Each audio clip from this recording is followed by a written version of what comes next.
Good morning, BookTube. It's Monty, and today I'm back to talk about The Sidekicks by Will Kostakis. I'm pretty sure that's not how you say this man's name, and I apologize in advance. But we're gonna talk about this because I have really complicated thoughts that I don't think my 3-star Goodreads review do justice. So I did give it 3 stars because I based my ratings on a sort of enjoyment level, and the 3 star on Goodreads is like when you hover it, it says you like it, and that's how I feel. Because but and like I said, my thoughts are a little bit complicated. Basically, the premise of the book is that their mutual friend Isaac has died before the beginning of this book happens, and so the three remaining friends, Isaac, Miles, and Harley, who were never really all that close and were only friends because of their mutual connection to Isaac, they're dealing with that. And that's really the premise of the book, and that's the premise. Like, it doesn't really go past that. There's nothing. I don't want to say there's nothing more, because there's always a little bit something more, but that's really the focus of everything. It is told in alternating perspectives. Each character gets their own part of the book, and I think that's really where it fell flat for me. Not because the other perspectives were poorly written, because the book is not poorly written.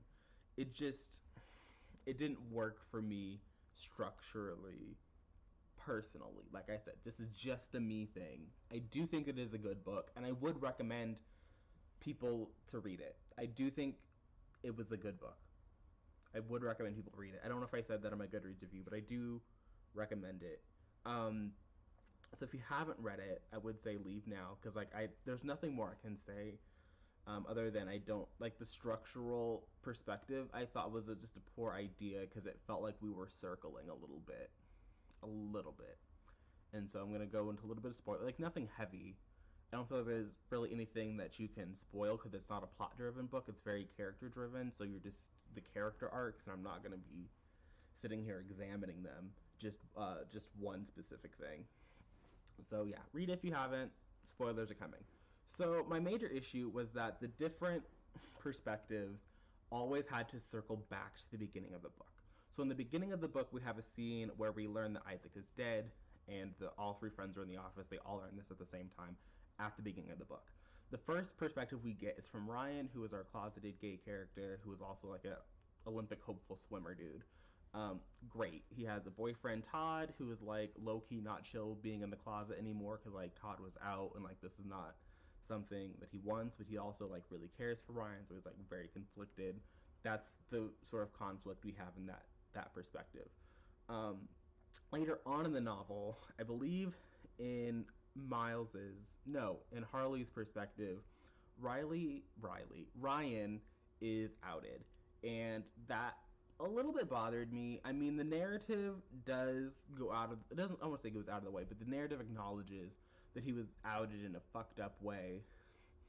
But I still would have preferred to have been in Ryan's perspective when that happened, and to be able to be there with him as he experienced these things. Partly for that, but also just because when we got to Harley's perspective, and then at the end of the book when we got to Miles's perspective, we kept circling back to the beginning of the book, and it wasn't even like a flashback to the beginning. We would start there with Isaac dying and all three of them being there, and then progress forward from there. So each time we got a new perspective, we were regressing in the novel, and I felt that it was really taking me out of the story a little bit, because I would always have to be like, okay, so I guess while Ryan was doing this on this day with this person, this is what this person was doing. And in a written format, that didn't work for me. I think if I was like watching a movie or like 3 episodes of television, it would have worked. I think that's a pretty common like narrative structure. Like, it's not like a groundbreaking, like, oh, game changing event. Like, this is a thing that people do, but I don't know if it worked particularly for this story, but also just in a written medium in general, because I did not, it was taking me out of the narrative. Every time we got a new perspective, so twice, we would go back to the very beginning and move forward.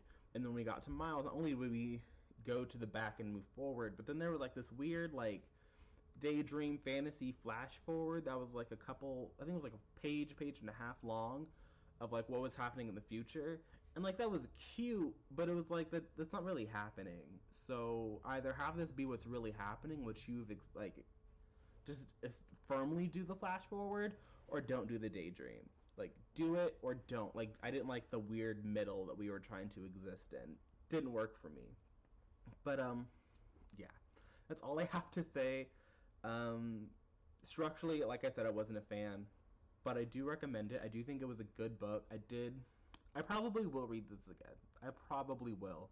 I think that I will enjoy it more the second time, where I'm not caught off guard by the whole like different perspective, forward and back in time. Like I think I won't.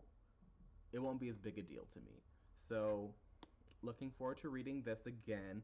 He does have a couple of other novels. This was just his first one that was published in America. So if I can find his other ones at the library, I will check them out and I'll let you know what I think about them. But until then, until next time, bye.